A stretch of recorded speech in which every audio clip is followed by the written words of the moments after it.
Mark Sellers, the founder of Sellers Capital, the fund manages roughly 115 million in assets with an annualized return of 35% before fees since inception. And what is truly remarkable is many years ago, Mark went to a Harvard Business School where he gave a speech on with the title "So You Want to Be the Next Warren Buffett? How's your writing?" And in today's episode, I'm pretty much reading this whole letter to you. So I find this to be extremely fascinating because it teaches you the traits on how to be an excellent investor. So, one thing I will tell you right off the bat, I'm not here to teach you how to be a great investor. On the contrary, I'm here to tell you why very few of you can ever hope to achieve this status.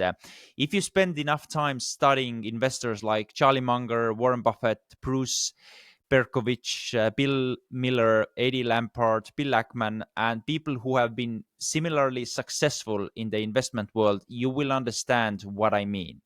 I know that everyone in this room is exceedingly intelligent and you've all worked hard to get where you are. You are the brightest of the bright, and yet there is one thing you should remember if you remember nothing else from my talk.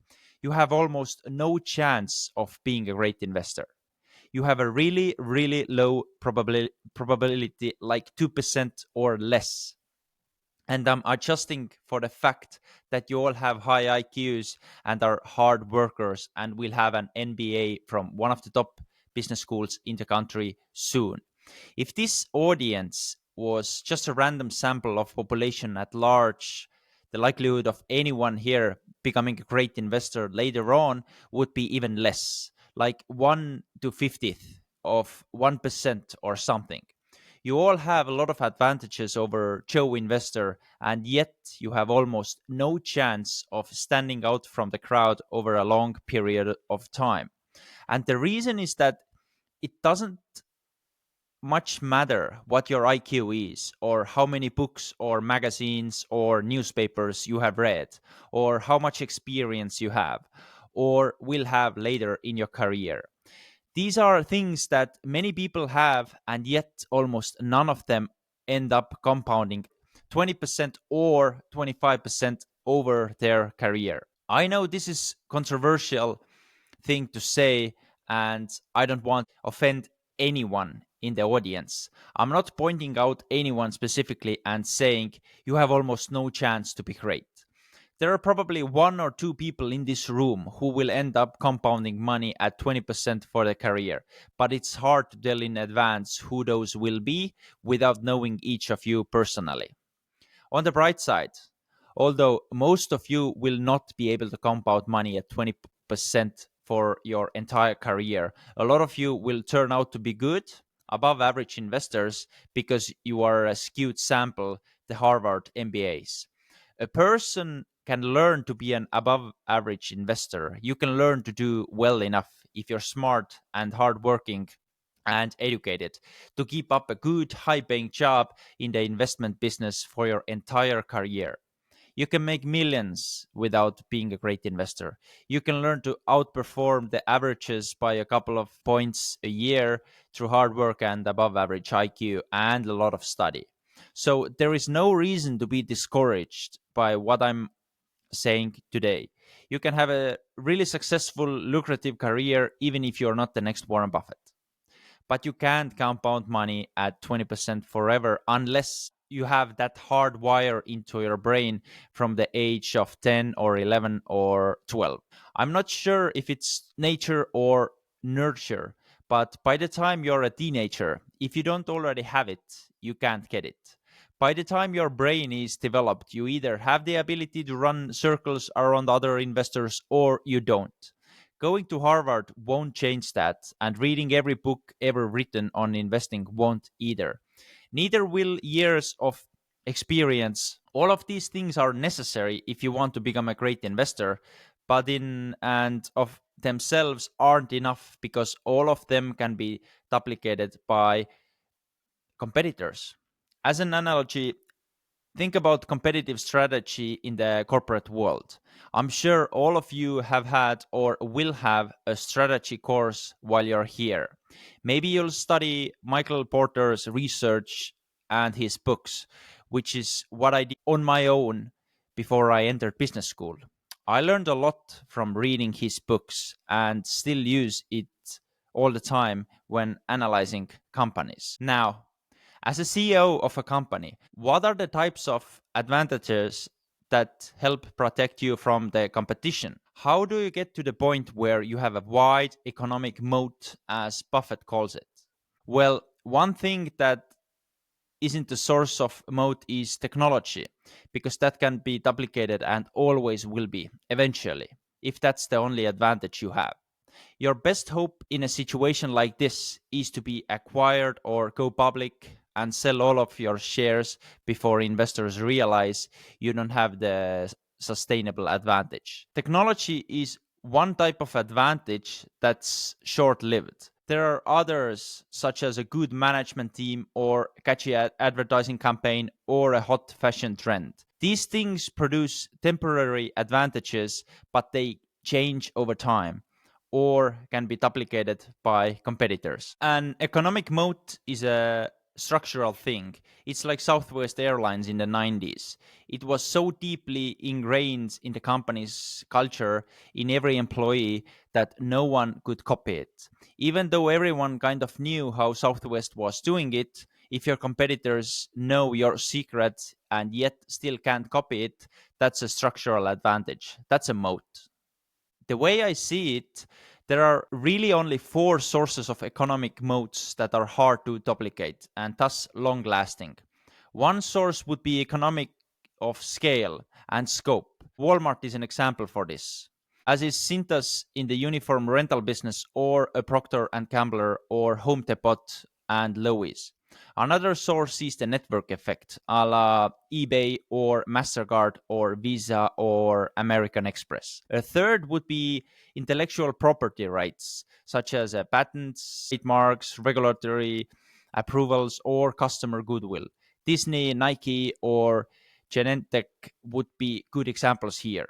A fourth and final type of moat would be high customer switching costs. Microsoft is a great example of company that benefit from high customer switching costs. These are the only four types of competitive advantages that are durable, because they are very difficult for competitors to duplicate. And just like a company needs to develop a moat or suffer from mediocrity, an investor needs some sort of edge over the competition or he'll suffer from mediocrity. There are 8,000 hedge funds and 10,000 mutual funds and millions of individuals trying to play the stock market every day. How can you get an advantage over all of those people? What are the sources of the moat? Well, one thing that is not a source is reading a lot of books and magazines and newspapers. Anyone can read a book. Reading is incredibly important, but it won't give you big advantage over others. It will just allow you to keep up. Everyone reads a lot in this business. Some read more than others, but I don't necessarily think there's a correlation between investment performance and number of books read. Once you reach a certain point in your knowledge base, there are diminishing returns to reading more. And in fact, reading too much news can actually be detrimental to performance, because you start to believe all the crap that journalists pump out to sell more papers. Another thing that won't make you a great investor is an MBA from a top school, or CFA or PhD or CPA or MS or any of other dozens of possible degrees and designations you can obtain. Harvard can't teach you to be a great investor. Neither can my alma mater, Northwestern University, or Chicago, or Wharton, or Stanford. I like to say that an MBA is the best way to learn how to exactly, precisely equal the market return. You can reduce your tracking errors dramatically by getting an MBA. This often results in a big paycheck, even though it's antithesis of what a great investor does. You can't buy or study your way to being a great investor. These things won't give you a moat. They are simply things that make it easier to get invited into the poker game. Experience is another overrated thing. I mean, it's incredibly important, but it's not a source of competitive advantage. it's another thing that is just required for admission. At some point, the value of experience reaches to the point of diminishing returns. If that wasn't true, all the great money managers would have their best years in their 60s and 70s and 80s. And we know that's not true. So some level of experience is necessary to play the game, but at some point, it doesn't help anymore and in any event.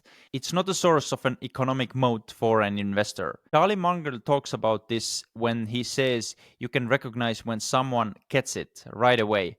And sometimes it's someone who has almost no investing experience. So, what are the sources of competitive advantage for an investor? Just as with a company or an industry, the moats for investors are structural. They have to do with psychology, and psychology is hardwired into our brain. It's part of you. You can't do much to change it, even if you read a lot of books on the subject. The way I see it, there are at least 7 traits great investors share that are true sources of advantage because they can't be learned once a person reaches adulthood. In fact, some of them can't be learned at all. You either born with them or you aren't. Trait number 1 is the ability to buy stocks while others are panicking and sell stocks while others are euphoric. Everyone thinks they can do this, but when the October 1987 comes around and the market is crashing all around you, almost no one has the stomach to buy. When the year 1999 comes around and the market is going up almost every day, you can't bring yourself to sell because if you do, you may fall behind your peers. The vast majority of the people who manage money have MBAs and high IQs and have read a lot of books.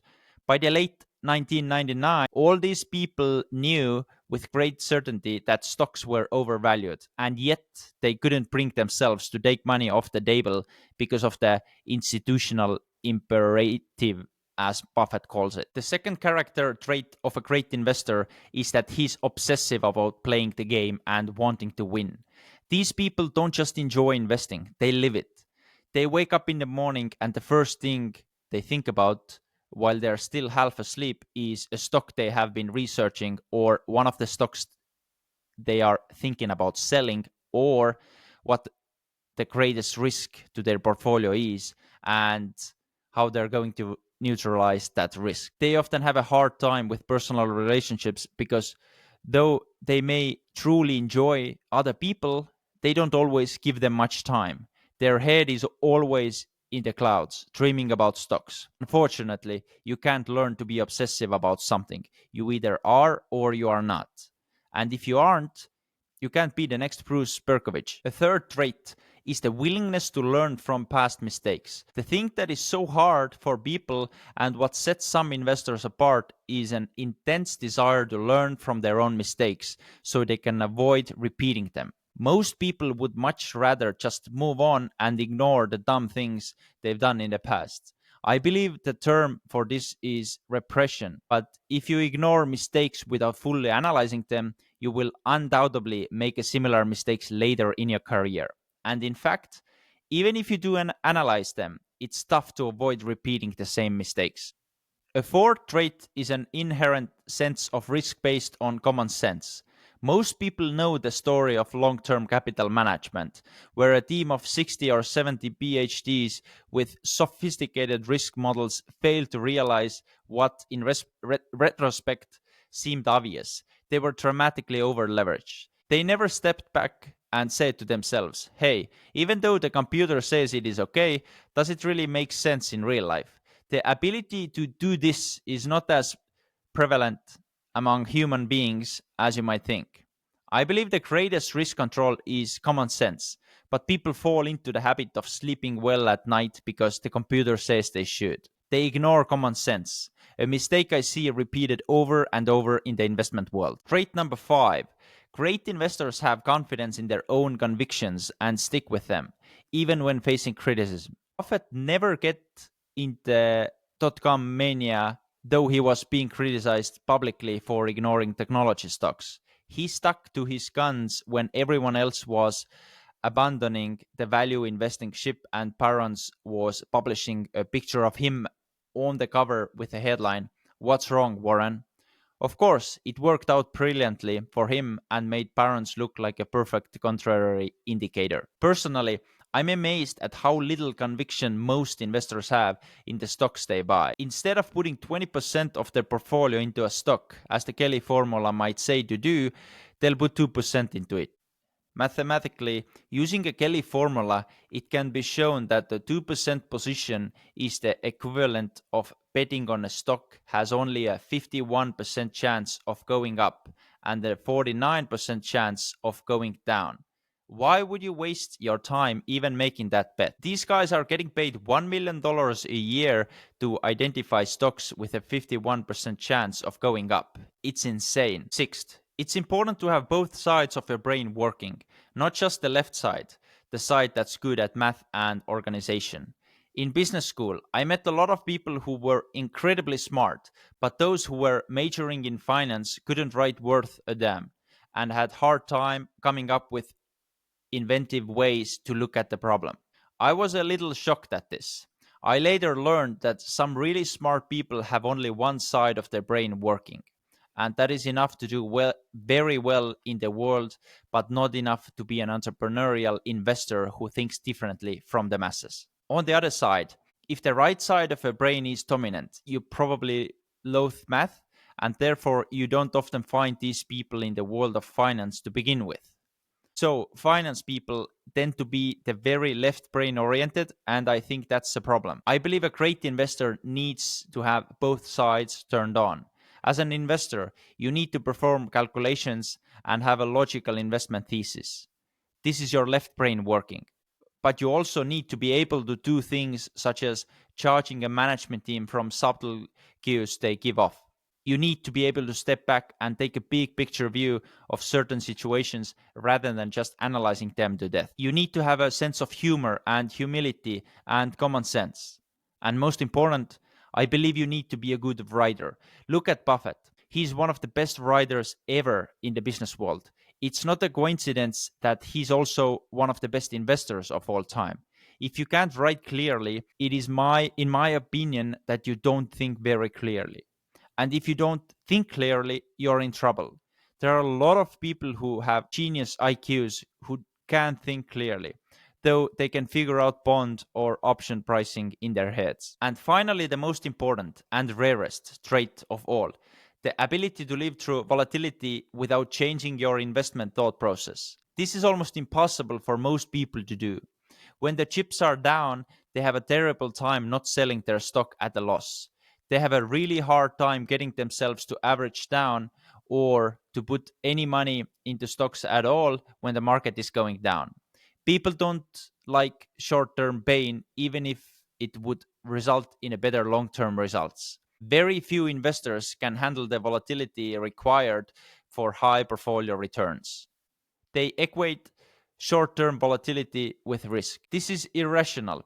Risk means that if you're wrong about the bet you make, you lose money. A swing up and down over a relatively short time period is not a loss and therefore not risk, unless you are prone to panicking at the bottom and locking in the loss. But most people just can't see it that way.